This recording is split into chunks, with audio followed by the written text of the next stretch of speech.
ओम नमो पार्वती पतये। हर हर महादेव। ओम नमः शिवाय। हे देवों के देव महादेव त्रिलोकीनाथ, हे भोलेनाथ, हम सभी पर अपनी कृपा दृष्टि बनाए रखें। हमारे मन के सभी पाप दुख और जीवन के समस्त कष्टों को दूर करें और हमें भक्ति, शांति और समृद्धि प्रदान करें। प्रिय श्रोताओं, आज हम सभी सुनने जा रहे हैं अत्यंत पवित्र सोम प्रदोष व्रत की कथा। हिंदू धर्म में प्रदोष व्रत भगवान शिव को अत्यंत प्रिय माना गया है और जब यह व्रत सोमवार के दिन आता है तो इसका महत्व और भी बढ़ जाता है। मान्यता है कि जो भक्त इस दिन सच्चे मन से सोम प्रदोष का व्रत रखते हैं और इसकी कथा को सुनते हैं, उनके जीवन से दुख, दरिद्रता और बाधाएं दूर हो जाती हैं और भगवान शिव उनकी सभी मनोकामनाएं पूर्ण करते हैं। तो आइए श्रद्धा और विश्वास के साथ सुनते हैं सोम प्रदोष व्रत की यह पावन कथा।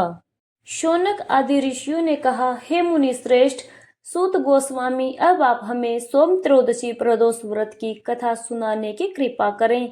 तब सूत गोस्वामी ने कहा, हे ऋषिगण, अब मैं आप सबको सोम त्रयोदशी व्रत के महात्म्य का वर्णन कह सुनाता हूँ।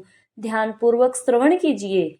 इस सोम प्रदोष व्रत को करने से भगवान शिव और माता पार्वती अत्यंत प्रसन्न होते हैं। प्रातः काल में स्नान इत्यादि दैनिक कर्मों से निवृत्त होकर भगवान शिव और माता पार्वती का ध्यान करके उनका पूजन करना चाहिए और उन्हें अर्घ्य अर्पित करना चाहिए। ओम नमः शिवाय इस महामंत्र का 108 बार जप करना चाहिए और उसके बाद भगवान शिव की स्तुति करते हुए इस प्रकार कहना चाहिए, हे भगवान, मैं इस दुख भरे संसार सागर में गोते खा रही हूँ। मैं ऋण के भार और ग्रह दशा से पीड़ित हूँ। हे कृपालु, मेरी रक्षा कीजिए। सुद गोस्वामी की इस बात को सुनने के बाद शौनक आदि ऋषियों ने पूछा, हे महामुनि, आपने संपूर्ण कामनाओं की पूर्ति के लिए इस व्रत का वर्णन किया है। अब यह व्रत किसने किया और उससे क्या फल प्राप्त हुआ, इस विषय में भी बताइए। तब सूत जी कहते हैं, हे ऋषियों, प्राचीन काल की यह बात है। एक नगर में एक ब्राह्मणी निवास किया करती थी। उसके पति का देहांत हो चुका था। उसका कोई सहारा या आश्रय नहीं था और इसलिए प्रातः काल होते ही वह अपने पुत्र के साथ भिक्षा मांगने के लिए निकल पड़ती थी।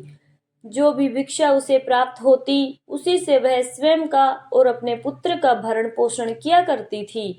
एक दिन ब्राह्मणी भिक्षाटन करके लौट रही थी। उसी समय मार्ग में उसे एक बालक मिला। उसकी स्थिति अत्यंत दयनीय थी। ब्राह्मणी को उस बालक पर दया आ गई। वो उसे अपने साथ अपने घर ले गई। वह बालक वास्तव में विदर्भ का राजकुमार था। पड़ोसी राज्य के राजा ने उसके पिता पर आक्रमण करके उसके राज्य पर आधिपत्य स्थापित कर लिया था और इसलिए वह इतनी दयनीय स्थिति में था। ब्राह्मणी अपने घर पर रखकर अपने पुत्र की ही भांति उस राजकुमार का भी लालन पालन करने लगी। एक समय उस ब्राह्मणी का पुत्र और वह राजकुमार खेल रहे थे और उसी समय वहां गंधर्व कन्या का आगमन हुआ। वे राजकुमार पर मोहित हो गई। ब्राह्मण कुमार तो घर लौटकर वापस आ गया, लेकिन राजकुमार उसी स्थान पर अंशुमति नामक गंधर्व कन्या से बातचीत करने लगा। दूसरे दिन अंशुमति अपने माता पिता को राजकुमार से भेंट करवाने के लिए लेकर आ गई। अंशुमति के माता पिता भी राजकुमार को देखकर अत्यंत प्रभावित हुए। कुछ दिवस बाद अंशुमति के माता पिता को भगवान शिव ने दर्शन दिए और उन्हें अपनी कन्या का विवाह राजकुमार से करवाने का आदेश दिया। शिव जी के कथन अनुसार उन्होंने अंशुमति का विवाह राजकुमार से करवा दिया। ब्राह्मणी को ऋषियों से यह आज्ञा प्राप्त हुई थी कि वह सदैव प्रदोष का व्रत करती रहे। उस ब्राह्मणी के इस व्रत के फलस्वरूप ही राजकुमार ने गंधर्व राज की सेना की सहायता से अपने राज्य विदर्भ के शत्रुओं को परास्त कर दिया और अपने पिता का राज्य पुनः प्राप्त करके सुखपूर्वक शासन करने लगा। राजकुमार ने ब्राह्मण कुमार को अपना प्रधानमंत्री बनाया। जिस प्रकार ब्राह्मणी द्वारा प्रदोष व्रत का पालन करने से राजकुमार तथा ब्राह्मण कुमार का समय परिवर्तित हुआ, उसी प्रकार भगवान शिव अपने अन्य भक्तों को भी सुख और समृद्धि प्रदान करते हैं और इसलिए सृष्टि में प्रदोष व्रत की अत्यधिक महिमा है। और इसके साथ ही सोम प्रदोष व्रत की यह कथा संपूर्ण हुई।